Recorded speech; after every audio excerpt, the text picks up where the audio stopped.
Most people think to stand out in this business, you need to be the first one on top of the story or the person with the loudest voice or the biggest ratings. In truth, to stand out in the news business, you just need to ask the right questions and demand the right answers.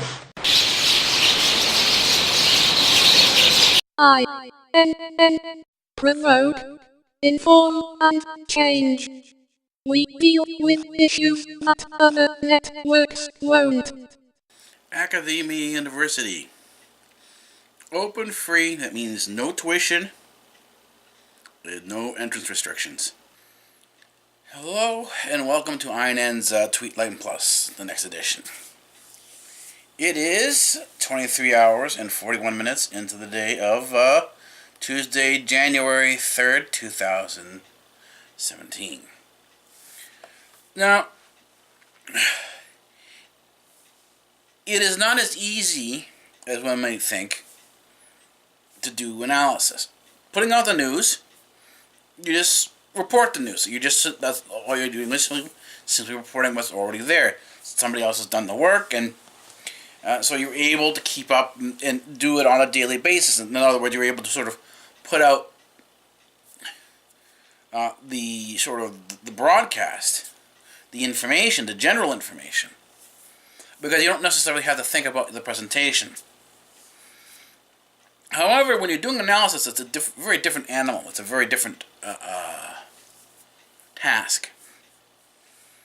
And it does take sometimes to think about things.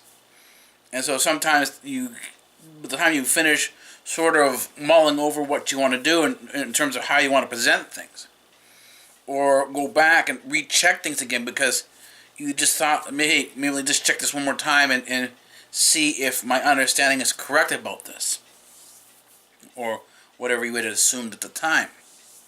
And sometimes you go back and check and see your initial understanding was incorrect. Then you have to go back and adjust it, and then adjust the rest of what you're going to say. In other words, adjust your notes accordingly. And so it's not always going to be on a regular schedule. It's not going to be something that's put out and just sort of left out there. And this is what I see a lot in the sort of these called fake news, or the so-called fake news, the YouTube environment. And I'm using the term fake news because it's now the popular issue, the issue everyone's talking about, fake news. But there's not a lot of sort of in-depth analysis. I mean, Lionel LeBron does go into certain details of it, but there are also other details he leaves out. And it is interesting from my perspective to sort of see how he sort of deals with the narrative there, with the narrative of fake news. Being the fact that he is on our team, even though he's a lawyer, he's on RT, he's often a media analyst, and he gives his opinions on his views on what is going on in the media, particularly this whole thing with fake news and everything, the way CNN is behaving, and his conclusion is that they've lost. The Democrats have lost. They're now sore losers, and they're doubling down. They're trying to, they're trying to do as much damage as possible, and that this is just about bad behavior. And a lot of channels are doing this. They're coming. This is simply bad behavior. These are sore losers on the left. These progressives, they're sore losers, and these are basically sour grapes, as the term is used. Sour grapes, they're not tasted good, but leave a bitter taste in your mouth. And I think the Hillary supporters could claim this, that they do have these sour grapes and stuff like that. They have this bitter taste in the mouth. But when you look at things and you understand some of the sort of the military or the strategic the strategic aspects of things, understand that it's not just simply Hillary Clinton. We're watching sort of see what's going to happen with Barack Obama. If Barack Obama is going to be the new face of the New World Order, or whether or not he's going to simply fade into the sunset, and the Clintons are going to take over again.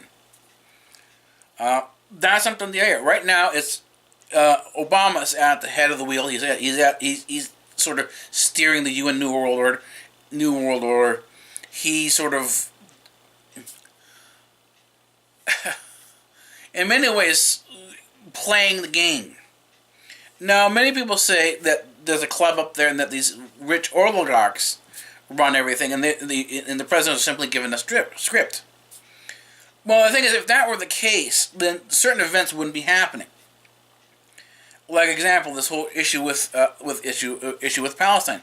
Even though Palestine is a dead issue, it does cause problems. It causes friction, and it creates a tension in the Middle East that is a potential for a third world war. In other words, they're setting up this narrative for a third world war, particularly against Russia. Now, a lot of people have come back and said that Obama's wrong for this, and Putin himself has actually, instead of taking the bait and sort of fallen in with the sort of provocative lines that Obama have taken, he said, "I'm going to wait till Trump is elected. I'm going to wait till the inauguration day, which is about 17 days away now. I'm going to wait till Trump gets in, and then we'll deal with the issues then." Because he says we can have a more adult conversation. And this was picked up, this whole issue that Obama is behaving like a child, a spoiled brat, that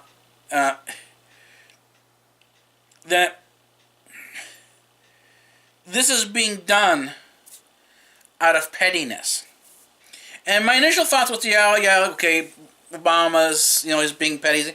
And then they're saying, oh, this is his last days, few days in office, and this is it. He's going to go off into the sunset. He's not going to do much of anything with his life. He's not going to be able to have, he's not going to be invited on the talk show circus. He's not going to be, a lot of these different things. But as I was looking around, sort of looking at some of the different analysis of different things, one show and a variety of different analysis popped up, and these were people who were former Reagan people, they were former CIA people. And the discussion is around the assassination of Donald Trump. The election itself was a huge shock. No one expected Donald Trump to win. They came up with the narrative that Donald Trump stole the election with the help of Russian hackers. That was the next thing that produced the recount. Right, that was Jill Stein rolling over. But they neglected to say that, and this is where the Jill Stein account, the recount that Jill Stein wanted failed, was because if you looked at any of the evidence, it wasn't Russian hackers who had rigged the election. It was Hillary Clinton, and all you have to do is go back to the primaries and see what Hillary Clinton did to Bernie Sanders to understand this. That there was a rigging of the election, that there was a rigging at the ballot box, and it was done through absentee ballots. And this whole issue about this sort of absentee ballot, this was on the recount, and as these recounts came in, and this is where it ended up being stopped, is because they realized a large chunk of the Hillary Clinton votes, the absentee ballots, were all rigged.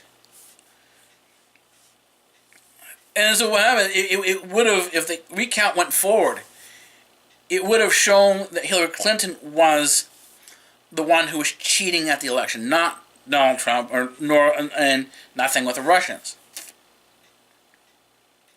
So then they went to the Electoral College. And with the Electoral College, they tried to do that coup again. They tried to get the electors, the Electoral College, to try to get the members who vote to change their votes. And well, that didn't work that well. What ended up happening is that Hillary Clinton lost there as well, because some of the people who did switch their votes away from Hillary Clinton. INN. Provoke, inform, and change. We deal with issues that other networks won't. Academia University, going beyond textbooks. So now this is where you go in and you do your background research. You go in and you see, okay, what was happening? Did Donald Trump indeed lose the popular vote? You know, as they say, that Donald Trump's election wasn't valid because he didn't win the popular vote. Yes, he won the Electoral College vote, but there were some unusual issues, and this is the argument still going on today about this, that there were some unusual issues with the Electoral College vote, that the whole system has to be investigated, and there are people calling, even professors calling for a sort of a thorough investigation, an inquiry into what happened during the election. But the thing is, because they're saying is that for some reason, the bizarre reason that the exit polling didn't match what we actually saw on the voting record. And their assumption is that somehow Donald Trump got his people in there and started rigging the election. Well, not so quickly. You really go back. There was a Project Veritas. There was that has people on videotape cheating for Hillary Clinton. Vans pulling up for Hillary Clinton, cheating again. But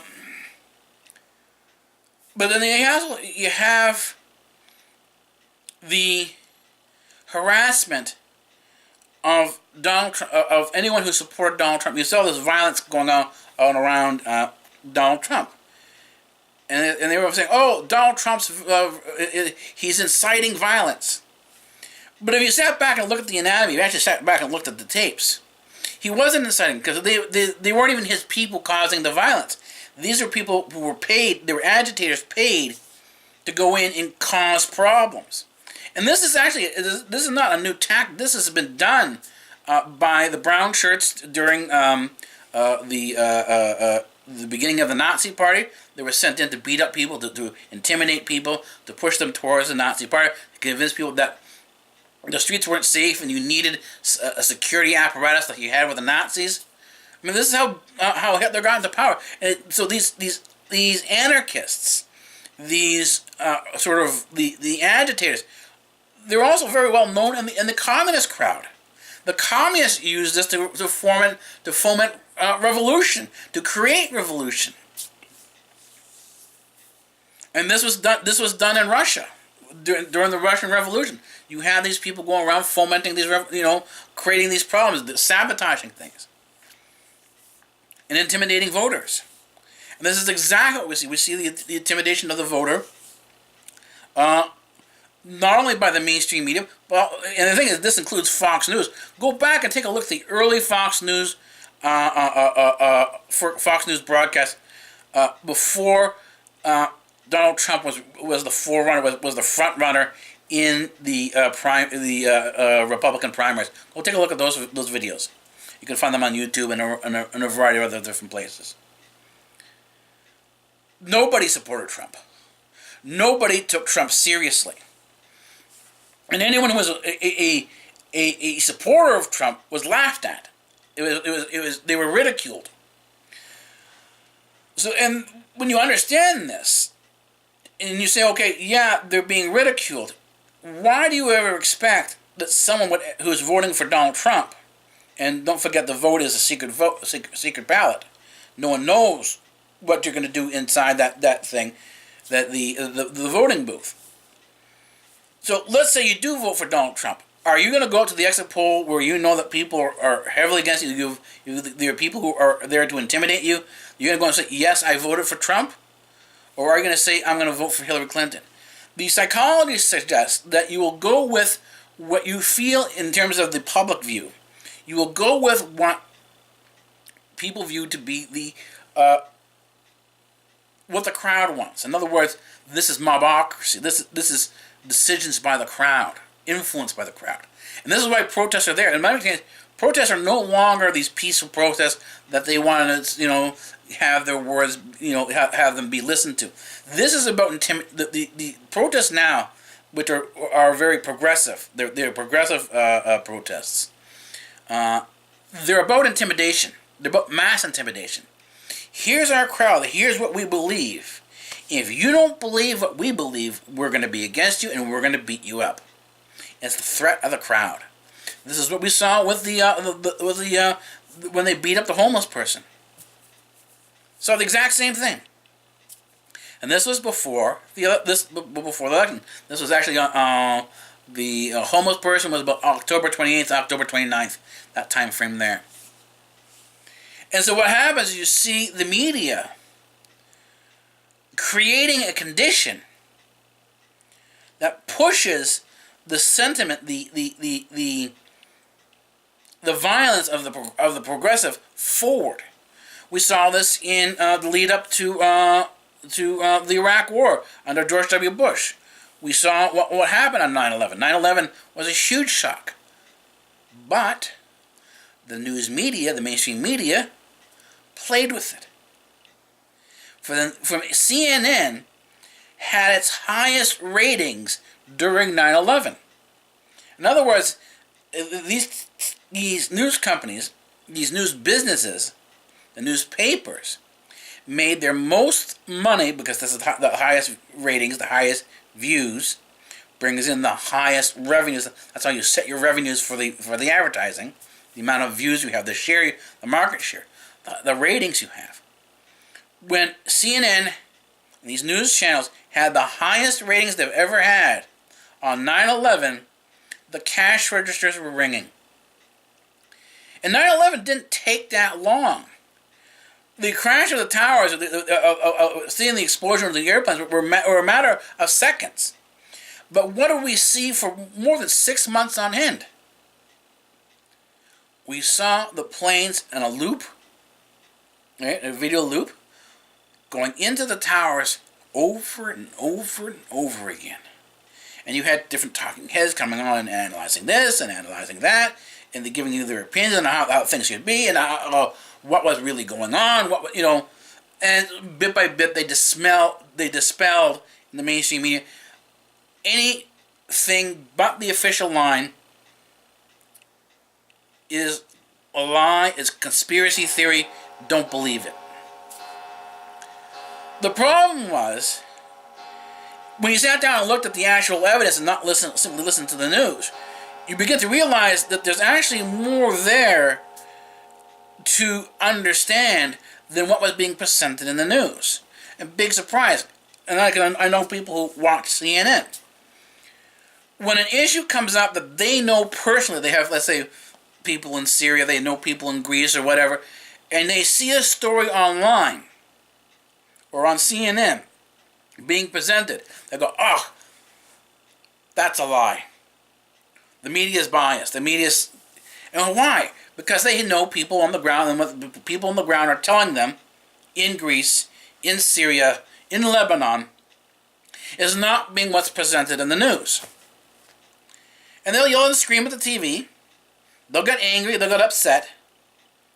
And then the next day, they'll go back and flip on the same TV channel. They'll flip on CNN, and they'll be watching it. As if the events that occurred the day before that made them that revealed that CNN was lying didn't even matter or didn't even occur. And so what happens, CNN continues. And what CNN has done, and this is also the mainstream media, is create an environment, create a condition where they can present news that is false and then create an emotion around it. They attach emotion to it to push a particular perspective. The same thing, this is how they created the perspective after 9/11 that we were attacked by Osama bin Laden, even though there was no particular proof of this.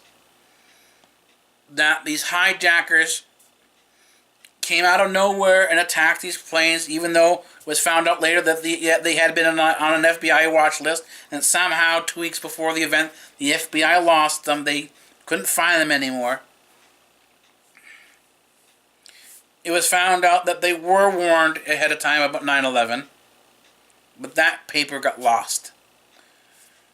And so what happens now, you have these, in the narrative, the news narrative, the revenge motive. preparing for revenge. These people who did this dastardly deed on 9/11 must be held account for their horrors. And in this, you had the entire Congress feeding off of this narrative. Both Democrats and, both Republicans and Democrats unanimously pushed for war in Iraq. The dissenters were basically Ron Paul and I think Dennis Kucinich. There were basically two primary dissenters in the entire Congress at the time who said, don't go to war. Everybody else said war. And who were the targets? Afghanistan and Iraq. And you began seeing a preparation for war in Iraq on the mainstream media. The demonization of Saddam Hussein, the demonization of the Taliban. And the thing is, not that the Taliban weren't bad, but a lot of people didn't understand that the Taliban had been trained, equipped, and armed with American weapons, just like ISIS has been. And in this narrative, they pushed the whole thing towards war. This is where you have, again, with fake news again, you had Colin Powell holding up a vial of basically talcum powder, saying that it was anthrax and that this was created in Iraq. And this was the need. We had to go in and remove these weapons. How many people understood that Colin Powell was also Secretary of State under Bill Clinton? That he was a Clinton person. He wasn't a Republican. He wasn't a Bush person. What happened was that the election of George W. Bush was so contentious, just like it is now, that he opted to keep in a large chunk of the Clinton staff to sort of make amends or sort of patch over differences so that he could govern. He didn't clear the swamp up. He just simply took the Clinton administration, put his face on it, and basically ran for the first 4 years with the Clinton administration. So the only difference between the Clinton administration and sort of the Clinton's last term and George Bush's first term was that you had George W. Bush as president and everybody else kind of came along with it. But the thing is, this was never brought out in the news. Nor was it ever brought out the Israeli aspect of it. A lot of people, they talk about, some people talk about the Israeli aspect, but very few news channels do, if ever. And it's this group called AIPAC, the American Israeli Political Affairs Committee. This is the policy arm of Israel. And its political job, is to encourage the United States to fall in line with Israeli policy.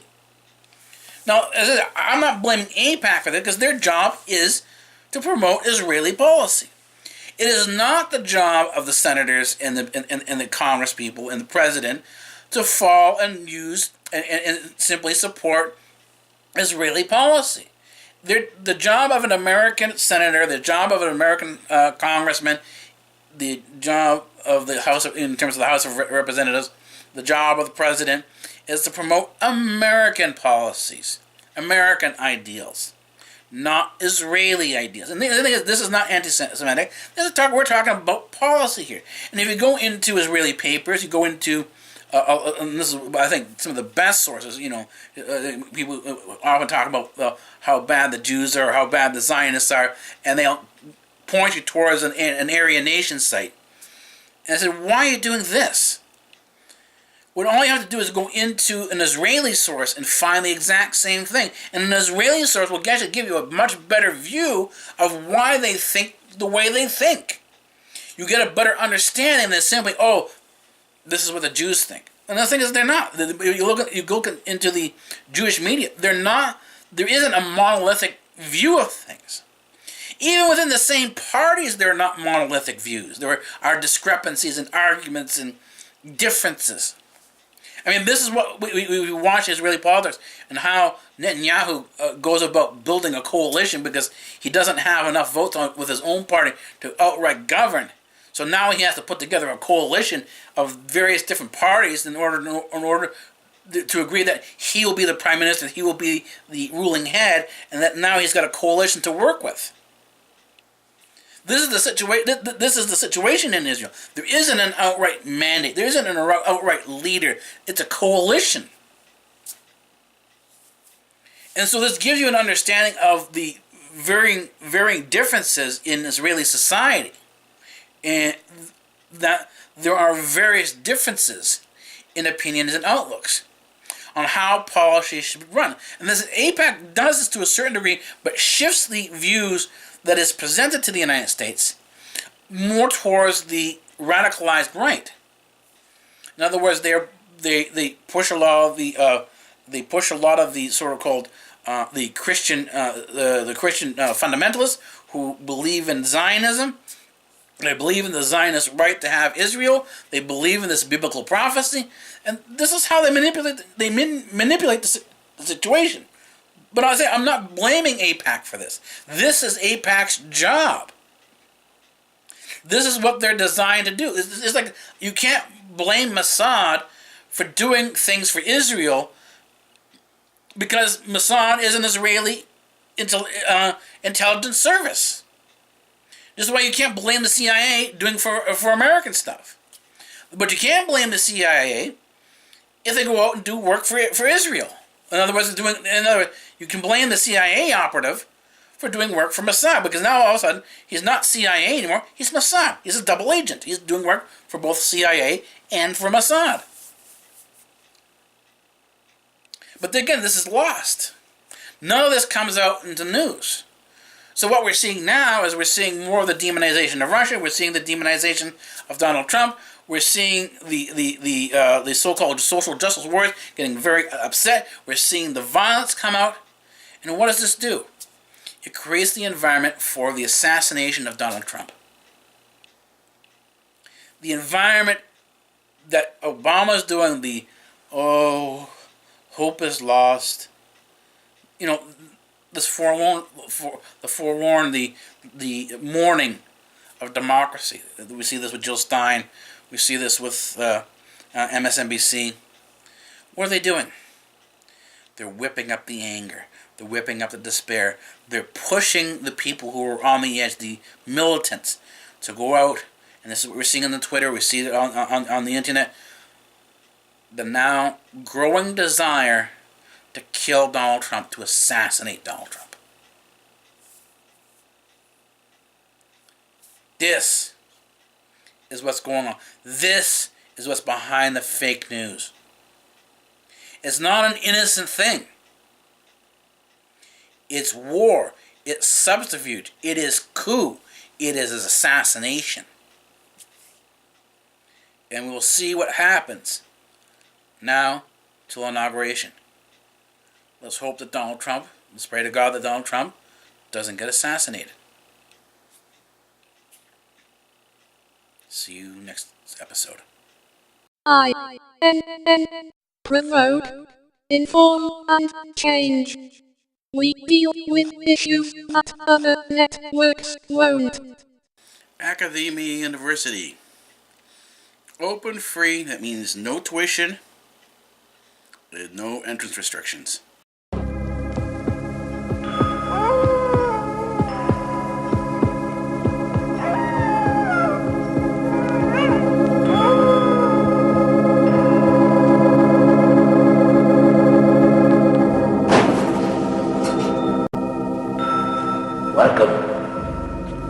Welcome to the library, and I am the librarian.